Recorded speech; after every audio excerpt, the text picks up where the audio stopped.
So welcome everybody to another Deep Adaptation Q&A with myself, Professor Jem Bendell, the founder of the Deep Adaptation Forum.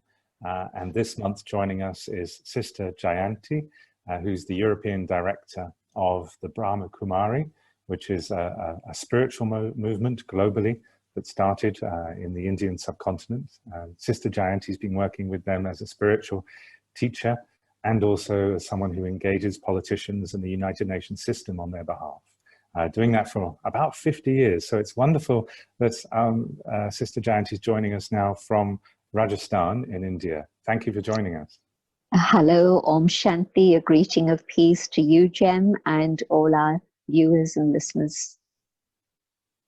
Thank you. And I say I'm really grateful that you're able to still join us, because obviously it's been quite a momentous few weeks. So the leader of the Brahma Kumari, Daddy Janki, has just passed, aged 104. Yeah. And so I presume there must be quite a lot of reflection and celebration about her. I was wondering, just to begin with, what are your memories of her that really feel important for you at this time? Because I mean, it's such a worrying time globally, what with the COVID pandemic, and it's so uncertain.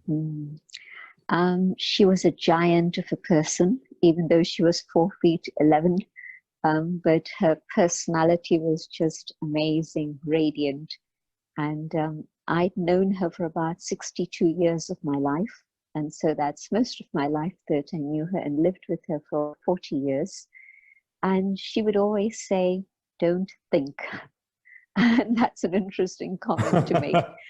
And what she would mean is that keep your mind very peaceful and quiet, and then the right thoughts will come.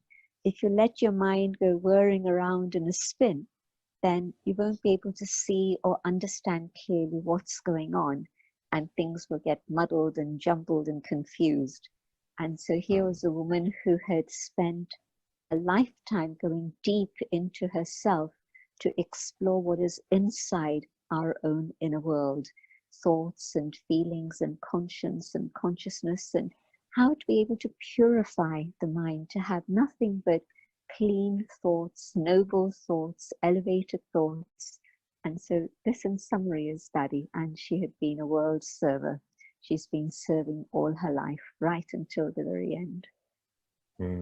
That's lovely. I didn't know she had said, "Don't think."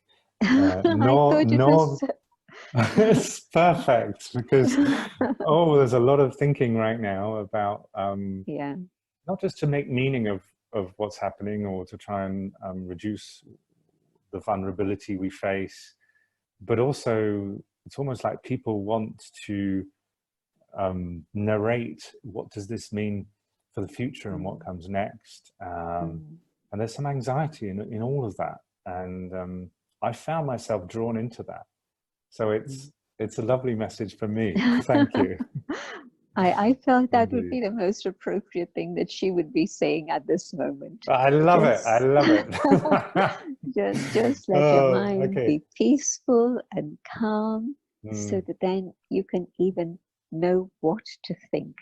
Otherwise, there's too much information, misinformation, all sorts of things are happening, and you can't think clearly. And so creating space in here is very, very important. And if I can do that, then my own inner inspiration will be guiding me in the right way. And my connection with the one above is going to be clear and strong. And I'll be able to take that guidance also. So there is a lot of anxiety, both where you're based in the UK, but also now in India. And then even the policies that are taken to try and reduce the risk then obviously have further consequences, with more anxiety, more suffering. So I know I was looking back at some of your interviews and teachings, and that you said the power of love can be a protection, and that when we feel anxious about what's happening in society, we can connect with that feeling, back to that feeling of love, and act from that place. And I think that's also when you're saying about stilling the mind and allowing Yeah. that reconnection. I was wondering, as not just with the pandemic, but also with the anxieties around climate change and the anxieties around the direct impacts on climate right now in terms of on harvests and livelihoods and so on. What can you say about that? How do we go about connecting to that power of love? My experience and my understanding both together tell me that the natural state of the human spirit is of love and compassion. And when we lose touch with ourselves because we're so occupied with all the externals of life, and lockdown has meant that some of those distractions have been removed from our life. And so it's given us a bit of space, but of course, it's all the other things inside ourselves that come up. But if I can connect with the deeper inside, the being that I am within, then in that awareness, there is pure love and there is compassion. And so if we see lockdown as an opportunity, not as a punishment, but as an opportunity to be able to go within, I can feel that love that's there within me and allow it to emerge and be expressed. But it's not your romantic love of candlelights and things, but it's a love which is all embracing and all inclusive, so that I see you as my brother, and I see every person of the human family as my family. And when there's this interconnectedness that I feel, and that pure love is going to stimulate me to be able to go beyond my own selfish desires and I want, I need, to something which is much higher. Then I can see how we can, all of us, cooperate together and carry the whole of humanity forward to the next step of our evolution. And I offer a ray of hope.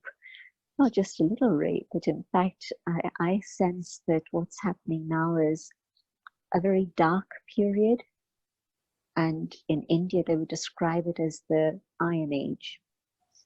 And beyond that, the darkness comes the day, the light. And that we would say is this transition period, and there's a huge amount of upheaval on all levels, inside ourselves and externally also, nationally and internationally, upheaval everywhere. But it starts from inside. But if we deal with the dark forces, the negativity within ourselves, and allow the goodness to be expressed, then together we can create a better world for all of us. Yeah, I'd like to come back to that, but also I'm really interested in this, the inner upheavals, as people begin to see that the future won't be what they thought. Perhaps their income and their job isn't what they thought, and new fears as well that arise. I was wondering, meditation is offered by the Brahma Kumaris, and indeed with many spiritual traditions, as a way of settling those thoughts, connecting to that sense of universal love that you've described, and connecting or aligning one's own will to some divine will.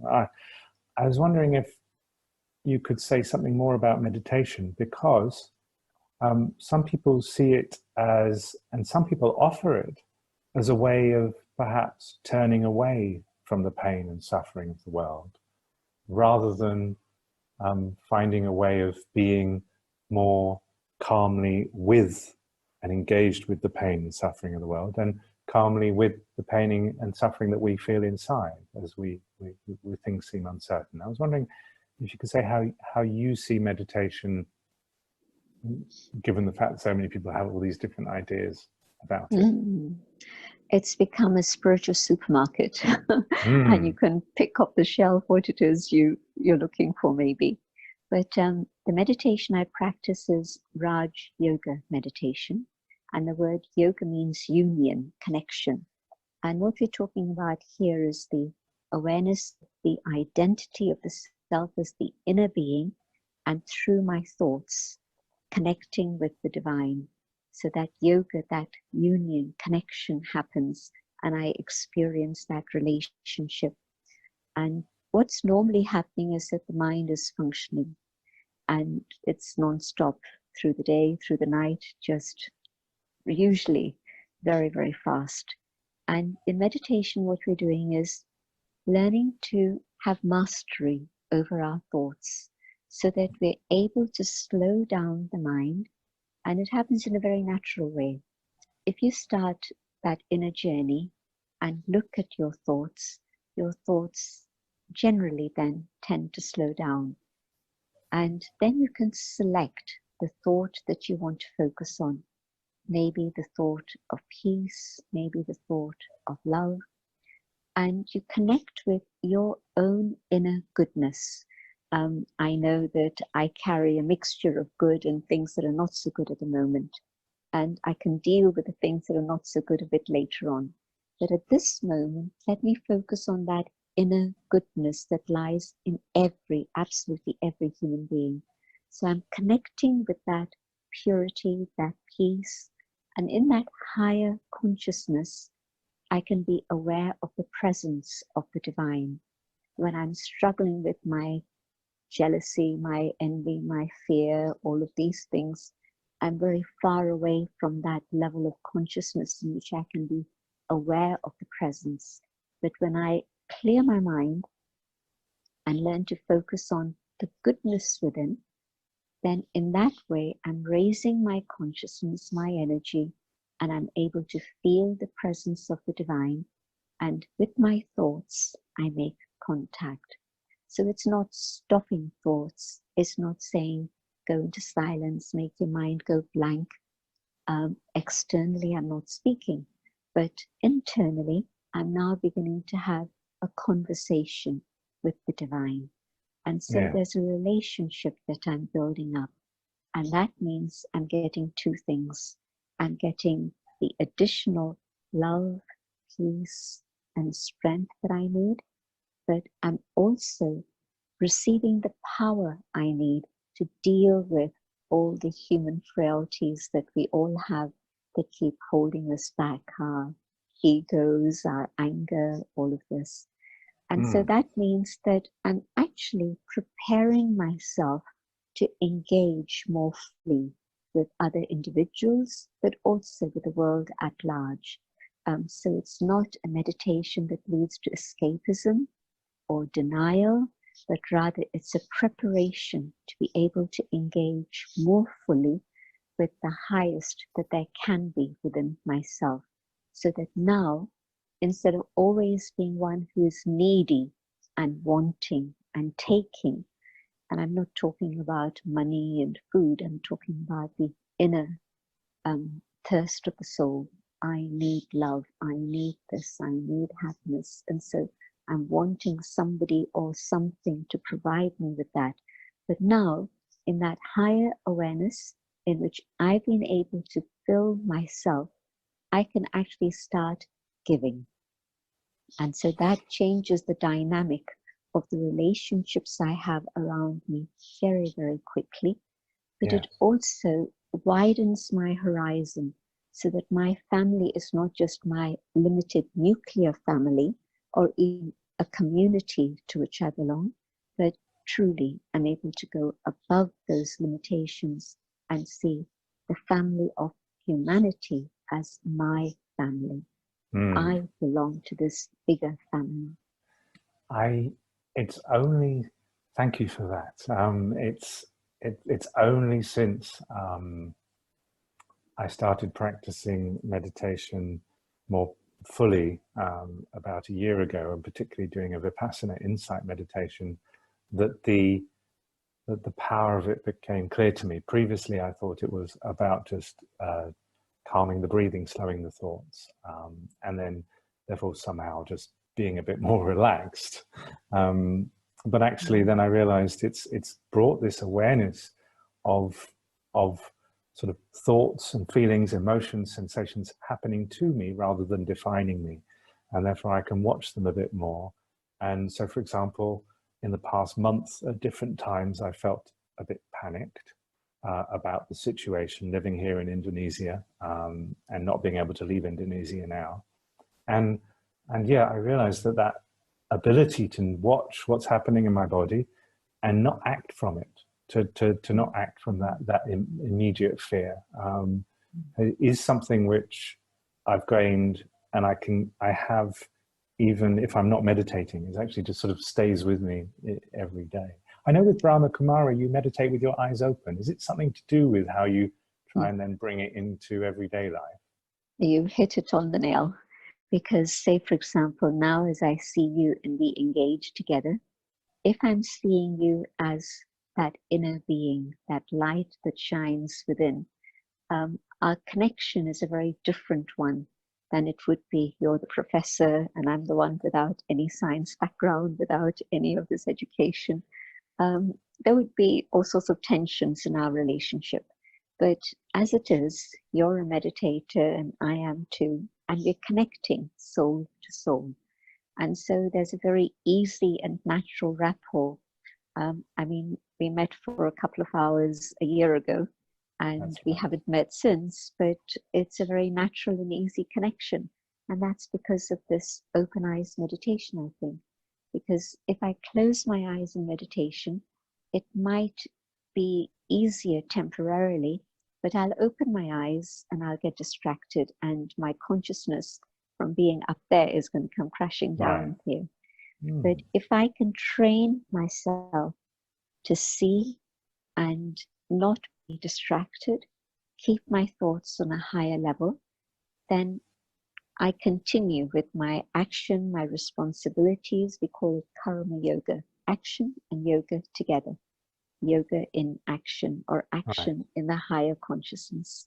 So then I can engage in speaking, eating, walking, driving, whatever it is, but it'll be with that awareness of being able to see the soul. Brilliant, thank you. And it can change the world. If there's a recipe for changing the world, I think it could be this. Right. So I'm really interested because I think you live in community, both in London, but also now where you are at the base of Mount Abu. And there's a benefit from that in terms of lockdown, but perhaps there's also a sense of increased vulnerability because of possibilities of transmission. I'm wondering, so many of us are feeling vulnerable to infection, disease, and so on. I was wondering how your perspective on the true nature of yourself influences how you feel about your own vulnerability, your own sense of mortality. I think in the Brahma Kumaris, you talk about soul consciousness and the soul identity. I was wondering if you could tell us a bit about that. Thank you.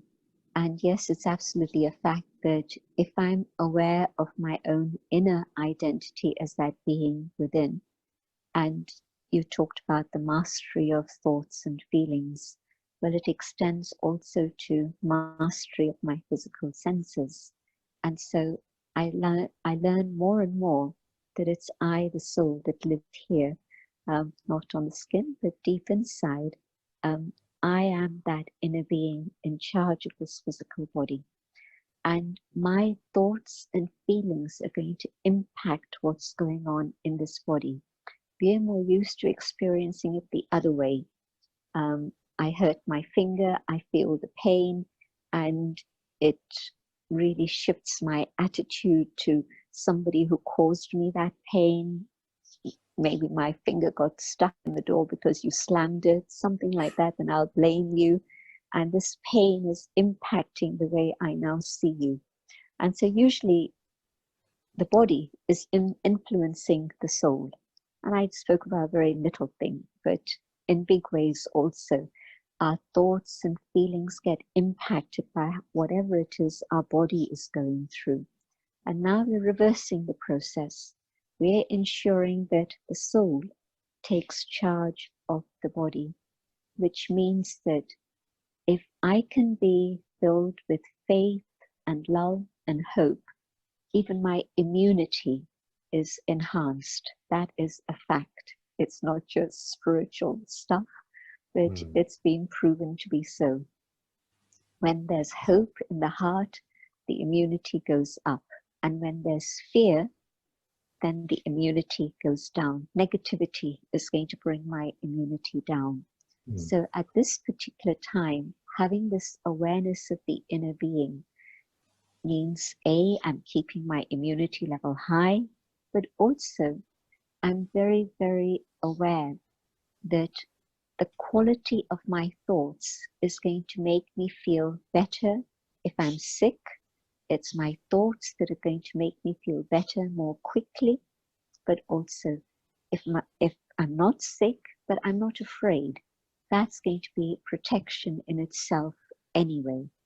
And so I think it's a time when people are recognizing that apart from washing your hands and maintaining social distance and all of those things, the way we think, the way we feel is going to help us stay well, or it's going to allow us to succumb to viruses.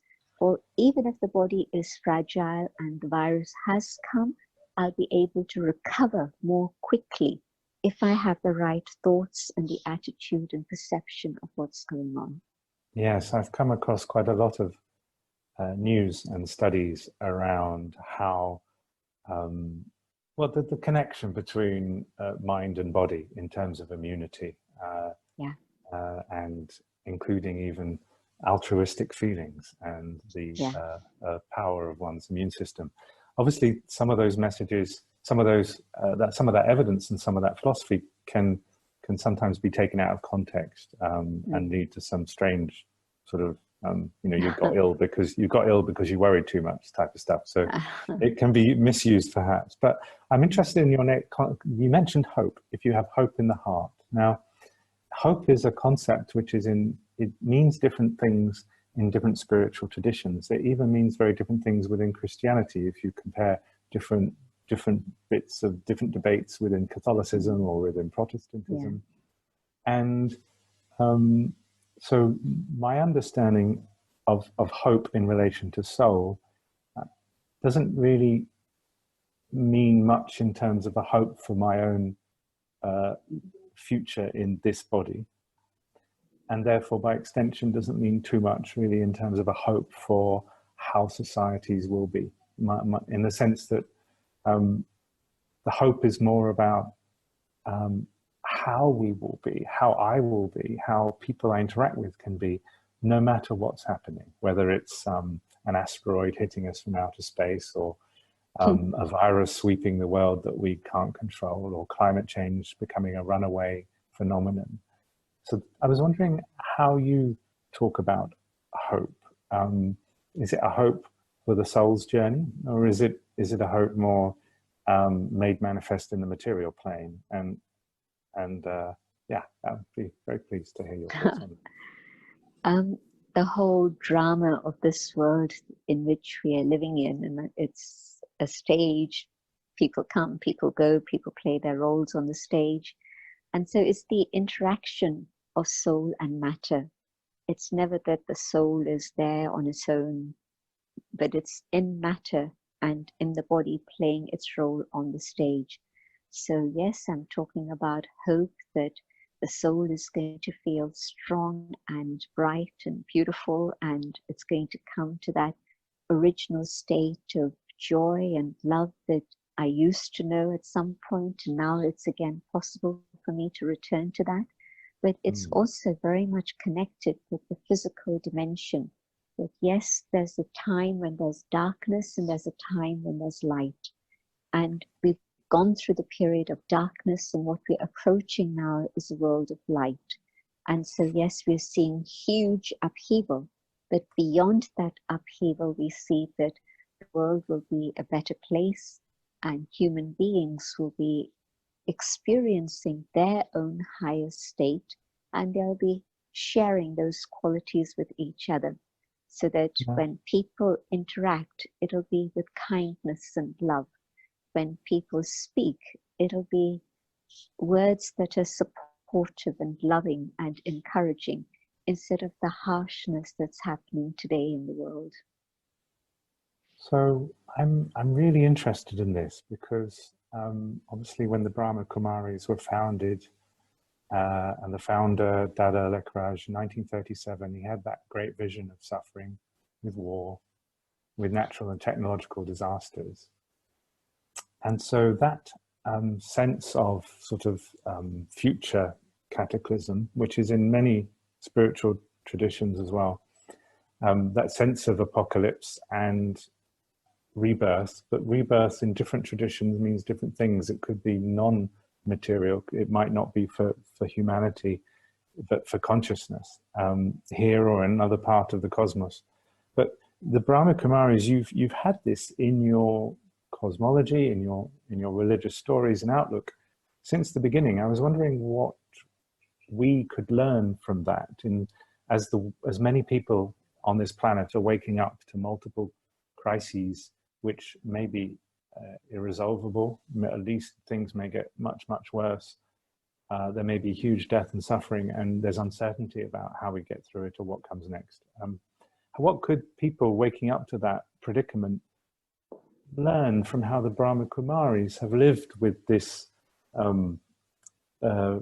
expectation of a form of collapse of the Iron Age? We've always kept that vision of a better world in front of us, but also more than that, what we've done is make sure that living in the world, we don't get trapped by the possessiveness and the attachments that are connected with this world. And so that's been a very, very important part of the whole story. If I get attached to even a little thing, that's going to distract me and pull my attention and energy towards itself. But if I can, here in a human form, know that this is a fantastic instrument, this body of mine is very precious, but I also know that I have to be the one that's detached from that limited consciousness that the body imposes on me, because this is what leads to, when I think I'm Jayanti, I'm so-and-so, I am this, and this. There's a whole big trap that I'm falling into.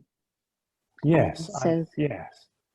That sounds right for me as well. The letting go, the incredible letting go of realizing that life as we know it right now is not as it always will be. And I think that creates some distance, which allowed me to really think, well, what do I most value, rather than just live from habit and from sort of my acculturation in this society. And in that state, when I'm in that limited consciousness of this identity, then the color of my skin, the gender, the age, the possessiveness of relationships, the position I hold in society, the tradition I'm supposed to follow, all of these things are really a cage in which I put myself into. And connected with all those limitations is also the ego, the anger, the greed, the materialism that we are seeing currently. And so all of these things are the traps, and spirituality teaches us to go out of that trap and be free. And so when I can be free in the awareness of spirit, I am here in the body, but now this isn't master, I am the master. And so I use this in the best possible way. Can my mind be filled with pure, noble, elevated thoughts, altruistic thoughts that you shared earlier? Can I make sure that my heart isn't tiny and concerned only for I and me, that my heart can be open and big and generous and compassionate? Can my hands be ones that can give and heal and share with others? So I'm using this physical body, but now I'm using it in a very conscious way, instead of being just in the past bondage of habit, because this is what others are doing, this is what I have to do also, and I have to compete with them. And in that competition, of course, sometimes there's also conflict that arises. And so can I go out of all of these things to that higher state of awareness, which is the original human state, the love, the peace, the truth. Now, can I go back to that? And the more I maintain that awareness of the inner being, the easier it becomes to access these qualities which are there within me. And of course, when I think about hope, for example, I'm thinking about the one up above who's always, always benevolent. And then I begin to see that life is also benevolent. There are things that I go through which are not comfortable, not pleasant, but there are lessons that I have to learn from all of these things to be able to come to that understanding of what is the benevolence of all of this. You mentioned people having the possibility and the time of thinking more deeply about what's going on. So I see that this is the silver lining of COVID-19. I see. It's giving us that opportunity. Yes. I have a couple more questions, but also just want to tell the people who are joining us from the Deep Adaptation Forum, please do now start sharing your questions in the chat box, especially, of course, if you are on video, so we can invite you in a few minutes. Sister Jayanti, the Brahma Kumaris is the world's largest spiritual organization run by women, and leadership by women has been central part of your organization and how it functions. I was wondering, what do you think other religions could learn about women's leadership? Or even actually, because deep adaptation now is becoming a movement of sorts, and what we could perhaps learn as we have a forum, we're organizing things. What can we learn in terms of why leadership from women is really important? I think women have more awareness of what it is to nurture and sustain. And so sustainability is a big word, but a natural feature of women is that ability to nurture and sustain. And so when the founder wanted women to take on this role, that was part of the thinking.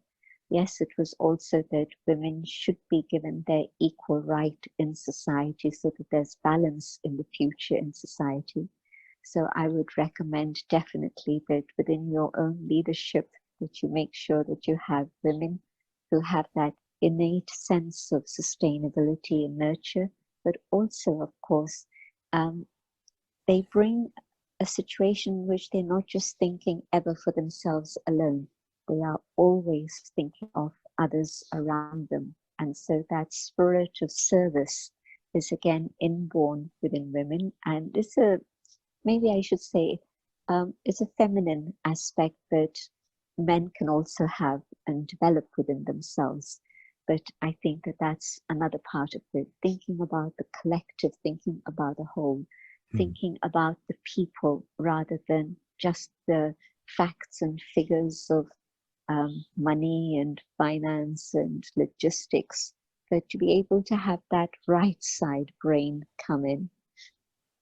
Yeah, it's interesting you say that, because I do find that I can sometimes accidentally get into squabbles with other men of my age or older about who's more right. I don't really seem to have those squabbles with women, and so yes, perhaps it's not just to do with logistics and money; it's to do with sort of categorizing, labeling, defining, as part of this desire to have agency and control and oversight, perhaps, and the spiritual dimension, the all, is somewhat ineffable, or actually ultimately unknowable, and so that kind of whole process of trying to label, describe is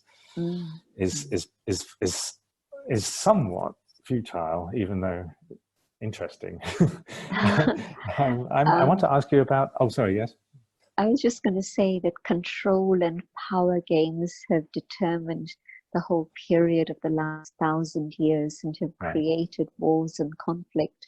And so it's time to get away from just that external side of power and control, and know that spiritual power is the power of love, is the power of compassion. Yeah, definitely. And I want to ask you about some lifestyle choices, because it's been coming up in debates about if you're concerned about climate change, whether it's cutting carbon emissions or drawing them down, or just preparing for ongoing disruption to our lives, and which is more what Deep Adaptation Forum and movement are about. People talk about diet, and I think most Brahma Kumaris are vegetarians. So I was wondering, could you explain why do you choose the vegetarian life, including from a spiritual perspective? And so that I think that would be really helpful for people to hear. Let me start with the immediate factors that people can notice. Health. Many people now switch to vegetarian diet because it's a healthier diet. If you think about the sort of antibiotics and the fact that 70% of the antibiotics that are made are actually being used in the industry for food, because they keep them in such close quarters that they just couldn't survive if they didn't feed them on antibiotics. And I'm eating that food stuff. What is it doing to me? And so that's one little example. But of course, generally speaking, health and diet and plant-based diet is absolutely the right thing to have in terms of our own human growth and development. And then the second thing is the ecological aspect. And in terms of ecology, you know how much land space is required, you know how much water is required in terms of... My question is... I'm sorry, we're getting some unmuting going on, Matthew. Sorry, could you just check okay, that? Thank you. Sorry, Sister Jayanti. So the first is my own personal health. The second is ecology and the need to move to a plant-based diet so that we are releasing land space and water and so on for everyone rather than just for a handful of people. And then the other aspect is spiritual. And if my food comes from non-violent sources, then that's going to be enabling my mind to be more peaceful. And so the spiritual side of it is where we take life for the sake of feeding ourselves. And so do unto others what you would have them do unto you. It's a golden rule in all traditions and generally for humanity to live with. And so if I'm killing for the sake of my own food, my own taste, basically, my mind is going to be a state of upheaval in which there's never going to be peace. And so if we want to have peace in the world, our sources of food have to be peaceful also. Yes, and of course there's, with factory farming, there's so much unnecessary suffering in the animal food supply chain now. So that's Absolutely. Really helpful to think about, because some people faced with, so the people in the deep adaptation space generally anticipate a collapse of this way of life being the industrial consumer way of life where we have full supermarkets. And so some people respond to that by thinking they want to become more self-sufficient and live closer to the land, and so there can be a reason for having some sort of chickens and such like, pigs and so on in that. Other people say, well, because I feel that there's so much suffering ahead, that all my old stories of what I believe in and who I am are crumbling, I just want to live as lovingly and kindly as possible and not contribute to any suffering of any sentient being as much as is possible. And so then they're more drawn to the vegetarian route. So it's really interesting to see how people respond in different ways to this awareness. Absolutely. Of an upheaval in our way of life that's coming, and that's already upon us, of course, in many cases. What with coronavirus. And so I think that the more information we can share, people can make their own choices. Ultimately, it's each individual making a choice, but the more information I have, the easier it is for me to make the choices that I feel comfortable with in a year's time, 5 years' time. So I'm going to come to Sasha in a moment, but I was wondering, before we go to questions from others, what's Brahma Kumari doing now in response to the coronavirus pandemic, either where you are or worldwide? In India, of course, we have a huge community and we're able to look after many others in a physical way. And so, yes, we've got space given to the government for bringing people if they want to be put in quarantine, or if they're patients. Then we provided 3 buildings in one part of our campus where there's doctors and nurses who are there to be able to care for people. So on that level, it's a very external help that we're providing. On another level, wherever there are vulnerable people from within our community who are in quarantine or isolated or vulnerable, we're providing food for them and so forth. But I think the most important thing we're doing is helping uplift spirits and providing that sense of community that can come through Zoom, staying in contact with them, being able to reach out to them. And so I think every single center around the world now has, of course, our community classes where we come together has stopped a month ago, maybe 6 weeks ago. And so we've been engaging in all the online activities, right from meditations online, teaching online, our regular daily classes online, public events online. And the numbers we're getting is an indication that people are appreciating all of this greatly, valuing it a lot. That can be found through brahmakumari.org, all the meditation yes, offerings. That's right. Okay. Yeah. And can people make donations for your humanitarian work through yes, there as indeed. well? Okay. Yes, indeed. Super. Yeah. All right. Thank you, sister. So I'm going to hand over now to, we're going to have a question from Sasha. If you could say where you are in the world as well, that would be interesting. Matthew, if you could unmute Sasha, or Sasha, unmute yourself. Yes, thank you. I live in the center of the United States in a rural area called the Ozarks. And thank you. It feels so good to hear you talk today. What I wanted to ask you is, you know, there's a lot of knowing how we want to be or how we should be, but that we're not achieving that. So for instance, wanting to have a more quiet mind, even when circumstances are tumultuous. And but not meeting that ideal, then sometimes I come into conflict with myself, and it just seems to make things even worse, like the comparison of where you want to be to where you wish you were. And I wonder if you have any comments on working with that. Mm-hmm. Thank you for your question. I'm sure it's one that many others also have. If I can develop my own inner power, then I'll be able to achieve the things that you shared. And just me on my own might find it difficult. But if I can connect with the higher source, then I'm able to draw that power into myself. And dramatic changes can happen, more than I believe is possible maybe at this moment. But yes, it can give me greater love, it can give me greater peace, it can give me an awareness of joy, and I'll be able to fill myself with that spiritual energy and power and start using it in my life. And so even a short practice of meditation every day can bring a huge amount of benefit. And of course, when we feel that something's bringing benefit, we want to increase it and enhance it. And so it becomes a natural incentive to continue with that. Like Jem was saying, that since practicing in a more regular way, there's been very visible results that have been experienced.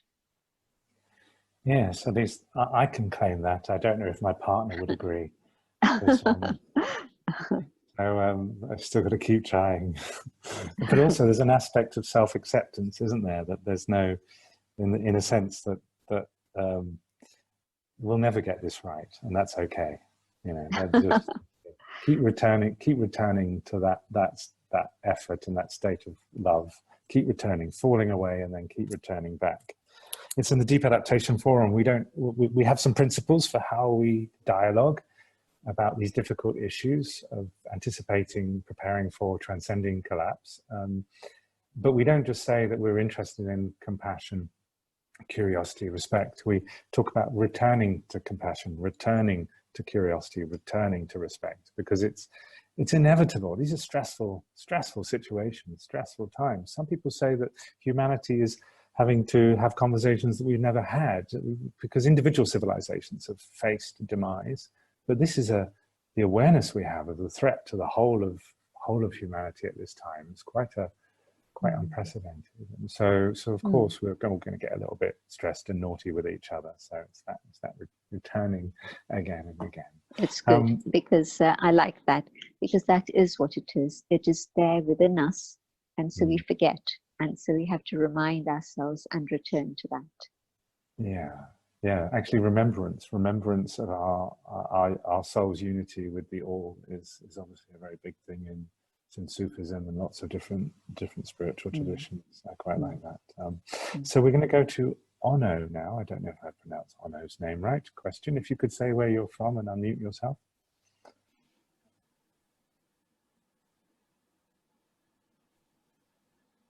No, you're still muted. There we go. I'm in New York, and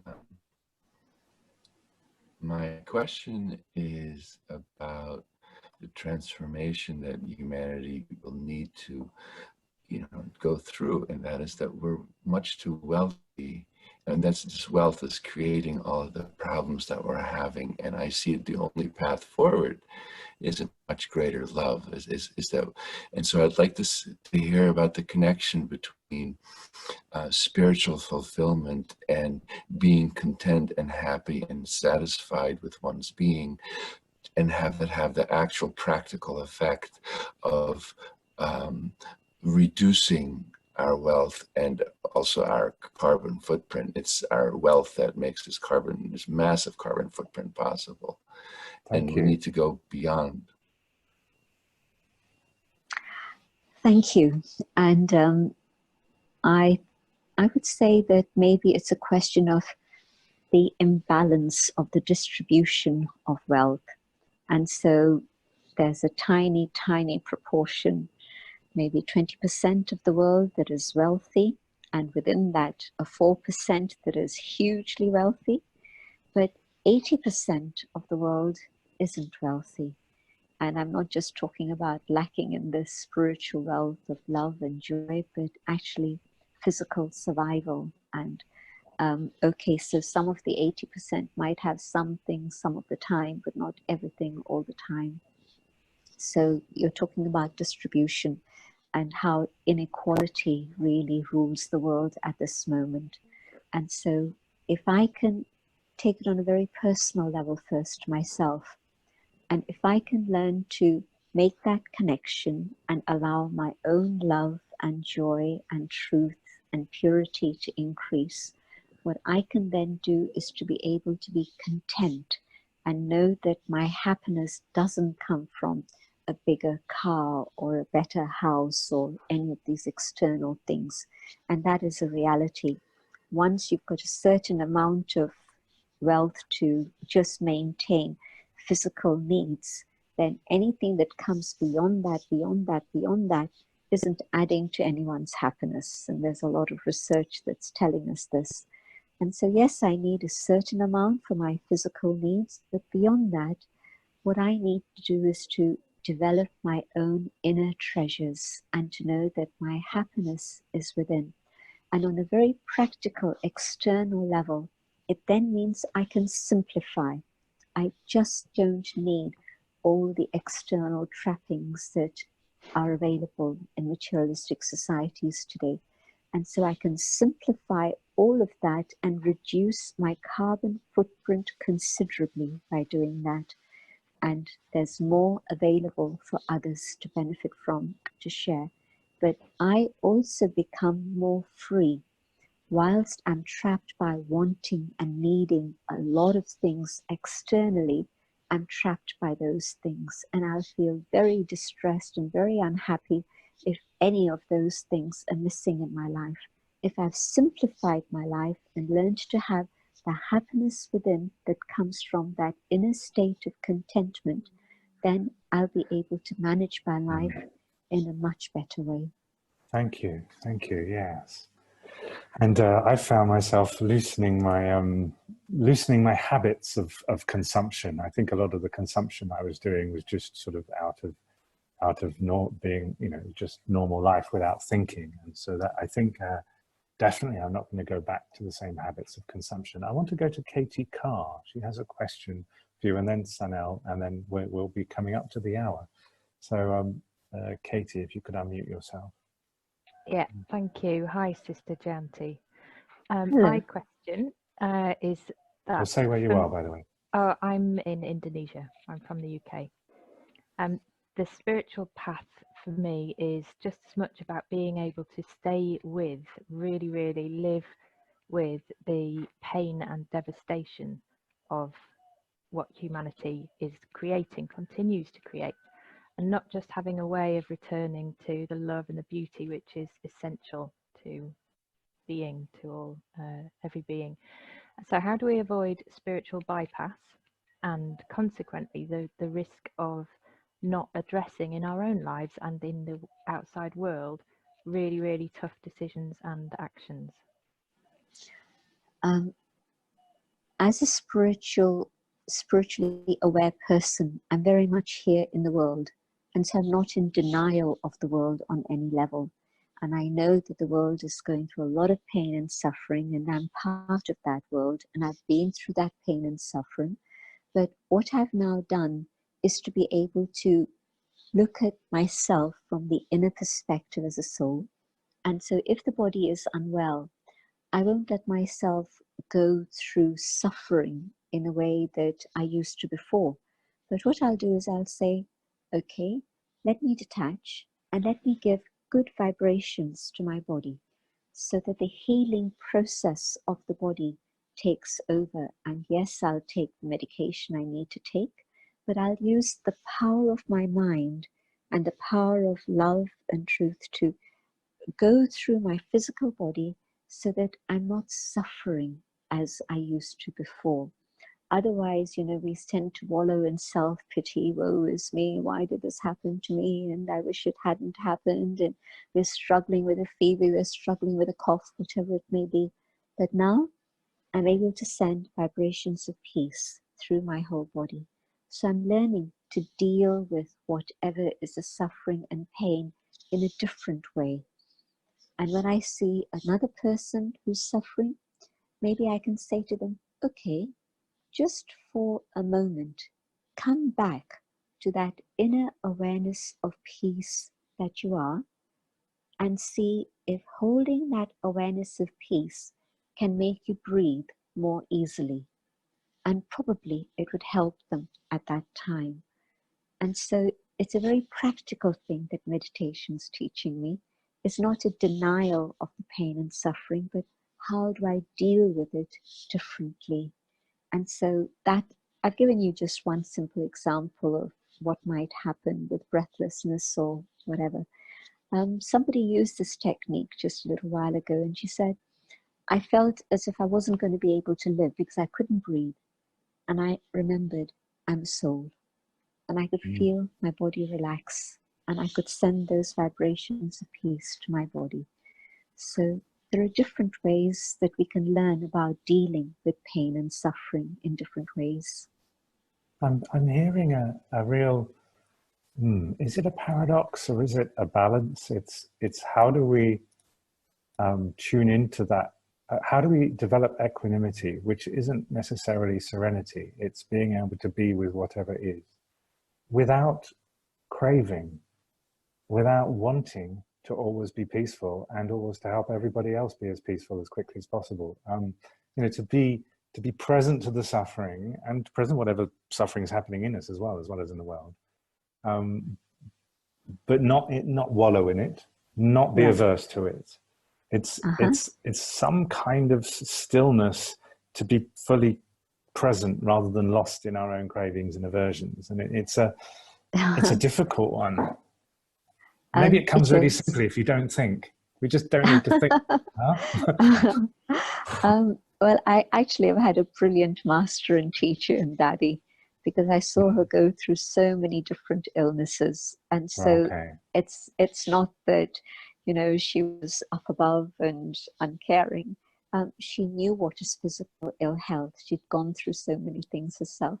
Another story for another time. No, I see. So we just want to quickly end, sorry, sister, with Sanel, because we've got to finish now. We've only got, what, 3 minutes before it comes up to a full hour. So Okay. one question, Sanal, where in the world are you, and what's your question for Sister I am Jayanti? The final question before we close. Yes, thank you for this opportunity, and thank you for all your work. Amazing. I'm here in Edinburgh, Scotland, and my question is to help my partner who is listening to us.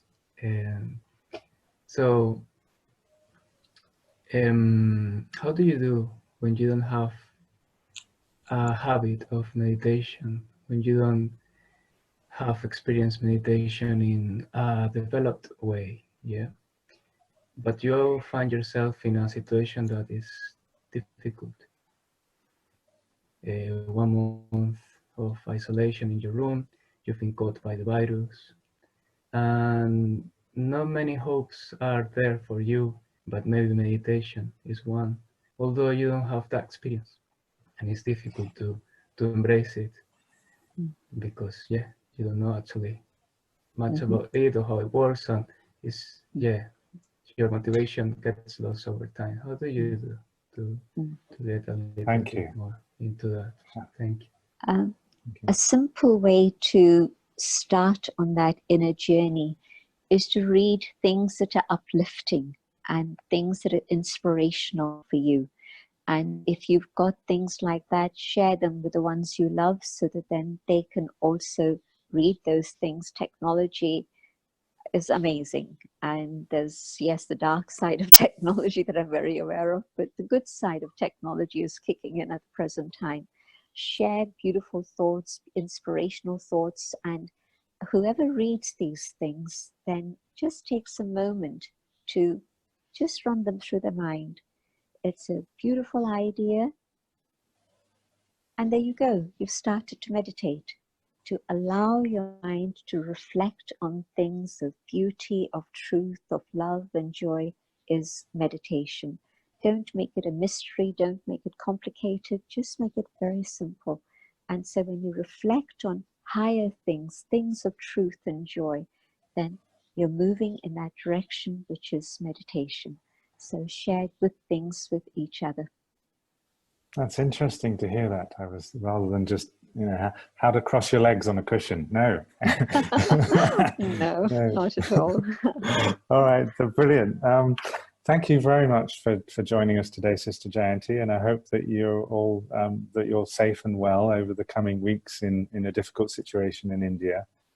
And I have to say that your questions have been beautiful, Jem. Really, very deeply spiritual. It's an indication of your own returning to that love and truth in yourself. Thank you.